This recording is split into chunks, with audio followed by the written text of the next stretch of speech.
അസ്സലാമു അലൈക്കും വറഹ്മത്തുള്ളാഹി വബറകാതുഹു. ബിസ്മില്ലാഹിർ റഹ്മാനിർ റഹീം. അൽഹംദുലില്ലാഹി റബ്ബിൽ ആലമീൻ. വസ്സലാത്തു വസ്സലാമു അലാ അഷ്റഫിൽ മുർസലീൻ വഅലാ ആലിഹി വസ്വഹ്ബിഹി അജ്മഈൻ. പ്രിയപ്പെട്ട സുഹൃത്തുക്കളെ, ഖുർആൻ തജ്വീദ് ആക്റ്റീവ് ഗ്രൂപ്പിലുള്ള സഹപ്രവർത്തകരെ, 4 ദിവസമായി നമ്മൾ സൂറത്തുൽ കാഫിറൂൻ ഓതിക്കൊണ്ടിരിക്കുന്നു. മാഷാ അല്ലാഹ്, ഏറെക്കുറെ ആളുകളും നന്നായി ഓതിയിട്ടുണ്ട്. വളരെ ഖിറാഅത്ത് മെച്ചപ്പെടുത്തിയവരുമുണ്ട്. അല്ലാഹു സുബ്ഹാനഹു വ തആല എല്ലാവരിൽ നിന്നും സ്വീകരിക്കുമാറാവട്ടെ. ഇനി നമുക്ക് സൂറത്തുൻ നസ്ർ ഒന്ന് ഓതി പരിശീലിക്കണം ഇൻഷാ അല്ലാഹ്. അഊദു ബില്ലാഹി മിനശ് ശൈത്വാനിർ റജീം. ബിസ്മില്ലാഹിർ റഹ്മാനിർ റഹീം.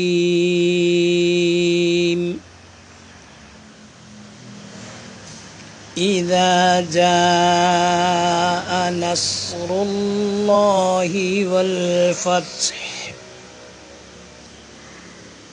ورأيت الناس يدخلون في دين الله أفواجا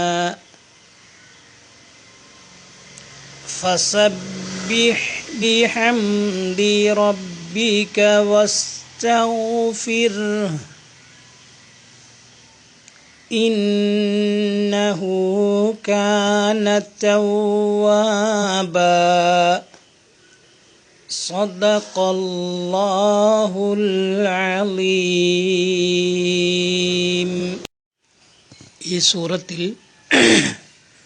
നാം പ്രത്യേകമായി ശ്രദ്ധിക്കേണ്ട ചില കാര്യങ്ങൾ. ഒന്ന്, ആ സൂറത്തിൻ്റെ പേര് തന്നെ സൂറത്തുൻ നസ്ർ എന്നാണ്. നസ്ർ, സ്വാദ്, നസ്ർ. ഇദാ ജാഅ, അവിടെ മദ്ദസ്രമായ ജാ എന്ന് നീട്ടാനുള്ള അലിഫ്, അതിൻ്റെ ശേഷം അതേ കലിമത്തിൽ തന്നെ ഹംസ് വന്നിരിക്കുകയാണ്. ഇദാ ജാഅ ഒറ്റ കലിമത്തിലാണ്. അവിടെ 3 ഹർഫിൻ്റെ ഖദർ.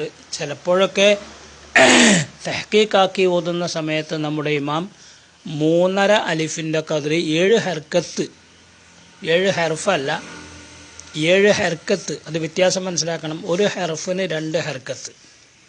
അപ്പോൾ 3.5 ഹർഫിൻ്റെ ഖദർ അഥവാ 7 ഹർക്കത്തിൻ്റെ ഖദർ വരെ നീട്ടിയിട്ടുണ്ട് ചിലപ്പോഴൊക്കെ.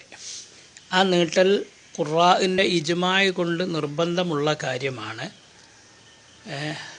അതിൻ്റെ ഖദർ കണക്കിൻ്റെ വിഷയത്തിൽ വ്യത്യാസമുണ്ടെങ്കിലും നീട്ടണം എന്ന കാര്യത്തിൽ ഖുർആൻ ഏകാഭിപ്രായക്കാരാണ്. അതുകൊണ്ട് അവിടെ ഒരിക്കലും നീട്ടാതെ ഓതുന്ന ഒരു മാർഗം കാണുന്നില്ല.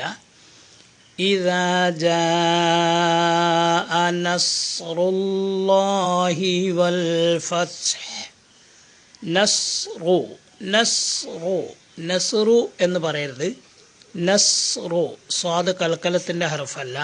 അതോടൊപ്പം ചുണ്ട് വളച്ചുകൊണ്ട് സ്വാഗതം എന്ന് പറയുന്ന സ്വാ അല്ല. നസ്റുല്ലാഹി, നാവിൻ്റെ മധ്യഭാഗം മേലോട്ട് ഉയർത്തി കൊടുത്തുകൊണ്ട് നസ്റു, നസ്, സാ, സി, സു, നസ്, ഈ സ്വാദാണ് ഉച്ചരിക്കേണ്ടത്. അതങ്ങനെ തന്നെ പറയാം. അതുപോലെ വൽ ഫത്ഹ്, വൽ ഫതഹ് എന്ന് ചിലർ പറയാറുണ്ട്. താഇന് ഫത്ഹായിക്കൊണ്ടല്ല, ഫ എന്നതിന് ഫത്ഹ്, ച എന്നതിന് സുക്കൂൻ, ഫത്സ്, പിന്നെ സുക്കൂനായ ഹാ, വൽ ഫത്ഹു എന്നുള്ളത് അവിടെ വഖഫ് ചെയ്യുമ്പോൾ ഹാഇന് സുക്കൂനാകും. ഇദാ ജാഅ നസ്റുല്ലാഹി വൽ ഫത്ഹ്, വൽ ഫത്ഹ്, വൽ ഫത്ഹ്. ഹൽക്കിൻ്റെ മധ്യഭാഗത്ത് നിന്ന് കാറ്റിങ്ങോട്ട് വിട്ടാൽ ഹ ആയി. വൽ ഫത്ഹ്, അത് അങ്ങനെ തന്നെ പറയാം. ഫതഹ് എന്ന് പറയരുത്. അതുപോലെ തന്നെ ഫത്ഹ് ഹ് എന്ന് പറഞ്ഞ് കൽക്കലത്തുണ്ടാക്കരുത്. ഫത്ഹ് എന്നും പറയരുത്. ഇദാ ജാഅ നസ്റുല്ലാഹി വൽ ഫത്ഹ് വറഅയ്ത الناس يدخلون في دين الله أفواجا വറഅയ്ത റാ തഫ്ഖീം ചെയ്യപ്പെട്ട റാ അത് പ്രത്യേകം തഫ്ഖീം ചെയ്ത് തന്നെ പറയണം. വറഅയ്ത എന്ന് പറയരുത്, വറഅയ്ത. പിന്നെ അന്നാസ എന്നിടത്ത നൂന് ശുദ്ധുള്ള നൂനാണ്, മണിച്ചുകൊണ്ട് മാത്രമേ പറയാവൂ. യദ്ഖുലൂന ദാല് കൽക്കലത്തിൻ്റെ ഹർഫാണ്. യദ്ഖുലൂന എന്ന് പറയുക. ഖാ പറയുമ്പോൾ ഹു ഹു ഖാ ഖീ ഹു. യദ്ഖുലൂന ഫീ ദീനില്ലാഹി അഫ്വാജ. അഫ്വാജ എന്നല്ല, അഫ്വാജ. പ്രത്യേകം ശ്രദ്ധിക്കേണ്ടത് ഫാ അഫ്വാജ.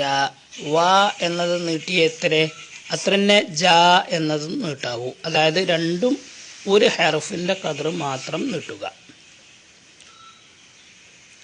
ഫസബ്ബിഹ്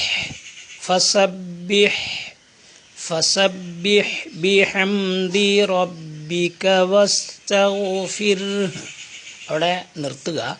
വസ്തഗ്ഫിറുഹു എന്നാണ് ഉള്ളത്. വഖഫ് ചെയ്യുമ്പോൾ ഹാദിന് സുക്കൂനാവും. വസ്തഗ്ഫിർ ഹൽക്കിൻ്റെ താഴെ ഭാഗത്ത് നിന്ന് കാറ്റ് വിട്ടാൽ ഹ ആയി. അവിടെ റസൂലുള്ളാഹി സ്വല്ലല്ലാഹു അലൈഹി വസല്ലമ തങ്ങൾ സ്ഥിരമായി വഖഫ് ചെയ്തിരുന്ന സ്ഥലമാണെന്ന് ചില കിതാബുകളൊക്കെ ഉണ്ട്. അപ്പോൾ ഇത്തിബായിന് വേണ്ടി റസൂലുള്ളാഹിയോട് പിൻപറ്റിയ ആ കൂലി നമുക്ക് ലഭിക്കാൻ വേണ്ടി അവിടെ വഖഫ് ചെയ്യൽ നല്ലതാണ്, സുന്നത്താണെന്നും പറഞ്ഞിട്ടുണ്ട്. വസ്തഗ്ഫിർ വഖഫ് ഗുഫ്റാനാണെന്നും വഖഫ് ജിബ്രീൽ അലൈഹിസ്സലാം എന്നാണെന്നും വഖഫ് മുനസ്സലാണെന്നും ഒക്കെ അഭിപ്രായമുണ്ട്. അതായത് ഖുർആൻ കൊണ്ട് ജിബ്രീൽ അലൈഹിസ്സലാം വഹയുമായി വരുമ്പോൾ മൂപ്പര് ഓതിക്കൊടുക്കുമല്ലോ. ഓതിക്കൊടുക്കുന്ന സമയത്ത് അവിടെ ജിബ്രീൽ അലൈഹിസ്സലാം നിർത്തുമായിരുന്നു. അങ്ങനെ റസൂലുള്ളാഹി സ്വല്ലല്ലാഹു അലൈഹി വസല്ലമ തങ്ങളും നിർത്തുമായിരുന്നു. നബി തങ്ങൾ ഒരു അമല് ഒരിക്കൽ ചെയ്താൽ പിന്നെ ആ അമല് പിന്നെ വിടൂല, അത് ചെയ്തുകൊണ്ടേയിരിക്കും. അത് റസൂലുള്ളാഹി സ്വല്ലല്ലാഹു അലൈഹി വസല്ലമ തങ്ങളുടെ പ്രത്യേക സ്വഭാവമാണ്. അങ്ങനെ അവിടെ വഖഫ് ചെയ്തിരുന്നു. അപ്പോൾ അവിടെ നമ്മൾ നിർത്തുക. വസ്തഗ്ഫിർ ആ ഗൈനിൻ്റെ ഉച്ചാരണവും അതുപോലെ ഇന്നഹു കാന തവ്വാബ. ഇന്നഹു എന്നോടത്ത് നൂന് മണിക്കണം. പിന്നെ ഹു എന്ന ഹാഇനെ ഒരു ഹർഫിൻ്റെ ഖദർ തബഈയായ മദ് മാത്രം നീട്ടുക. ഖാന എന്നോടത്ത ഖ എന്നതും ഒരു ഹർഫിൻ്റെ ഖദർ മാത്രം നീട്ടുക. ചൗവ അല്ല, ചൗവ നമ്മൾ തൂരെന്നൊക്കെ പറയുന്ന മാതിരി അങ്ങനെയല്ല. ചൗവ വ എന്നതിനെയും ഒരു ഹർഫിൻ്റെ ഖദർ മാത്രം നീട്ടുക. ബ എന്നതിനെയും അത്ര തന്നെ നീട്ടുക. ഇതിലേറെ നീട്ടരുത്, കൂടുതലാക്കരുത്. വഖഫാണ്, അവസാനാണ്, ആയത്ത് തീരുകയാണെന്ന് കരുതിയിട്ട് കണക്കിലേറെ നീട്ടരുത്. ഇന്നഹു കാന തവ്വാബ. സദഖല്ലാഹുൽ അലീം. അല്ലാഹു തആല ബർക്കത്ത് ചെയ്യട്ടെ. എല്ലാം നേരെയാക്കി ഓതാനുള്ള തൗഫീഖ് റബ്ബ് നൽകി അനുഗ്രഹിക്കട്ടെ. വാഖിറു ദഅ്വാനാ അനിൽ ഹംദുലില്ലാഹി റബ്ബിൽ ആലമീൻ. അസ്സലാമു അലൈക്കും വറഹ്മത്തുള്ളാഹി വബറകാതുഹു.